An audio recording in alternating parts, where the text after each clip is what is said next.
Hello, I've just watched One Battle After Another at the cinema and I liked it. Now, Paul Thomas Anderson is one of my favourite directors.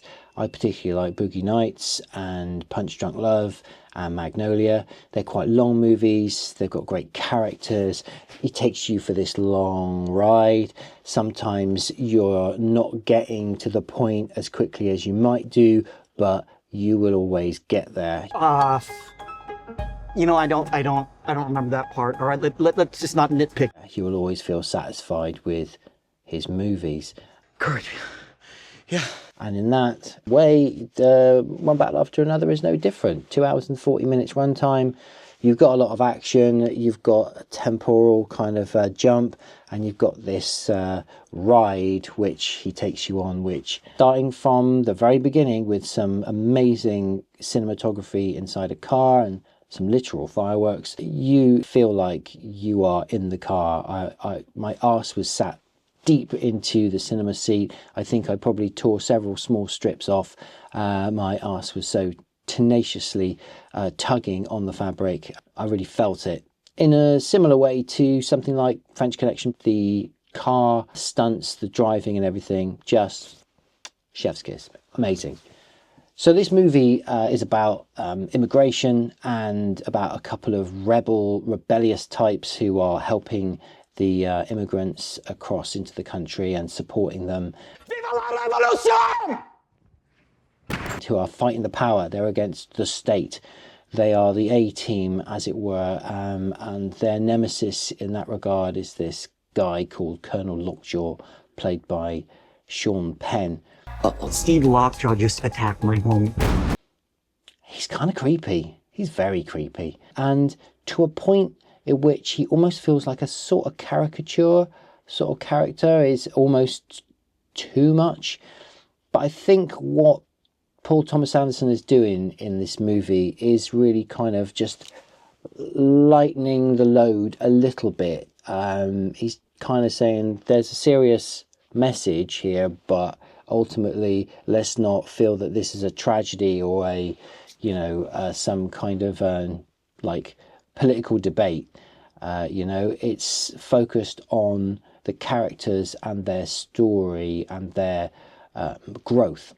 Sean Penn is a ton of fun to watch and creepy as hell. You get your money's worth for sure. Leonardo DiCaprio is very good in this. He's this kind of, he started sort of kind of proactive and physical doing stuff, but then becomes more and more kind of cerebral and caught up in his head about the choices he's made and how he's managed to kind of obliterate his brain with drugs over the years, and has a fantastic meltdown similar to the one that he has in Once Upon a Time in Hollywood. He absolutely blows a gasket. It's become a kind of Leonardo DiCaprio trope, I think. A lot of other really fun characters. Willa, his daughter, is this kind of proactive, karate kicking badass. You know, everything about this movie where there's violence is absolutely, he nails it. He nails aggression and violence and the noise. Every time a gun goes off in this movie, you're like, a gun. You know, guns are dangerous, they're horrible things. The way that he portrays them is right. You don't have this excessive gun-toting violence. It's just when the guns come out, they're there for a reason. And when people get shot, it's often bam, like super, just gets you a real sucker punch. So in that regard, I think this is just you know, a wonderful, refreshing movie when it comes to depiction of violence. There is some gross stuff in it. So has a soundtrack. There's a soundtrack in this which is also very, very loud and unsettling. A sequence, I think, about 2/3 of the way through where there's a piano note which is just hit the whole time. It's the simplicity and the power of it which really resonates. So yeah, the soundtrack is pretty interesting in this one too.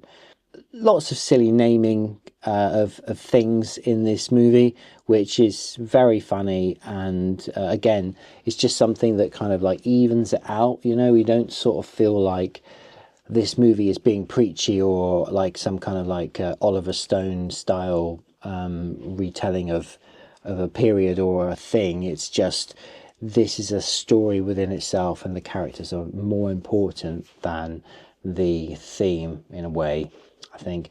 I love how it has a take on mobile phones. Lots of talk about phones in this movie, and especially, you know, like our reliance on phones. DiCaprio at one point is trying to plug his phone in to charge it up, and Benicio del Toro is not letting him charge it up. He's got to keep going through this house and find a place where he can charge it in.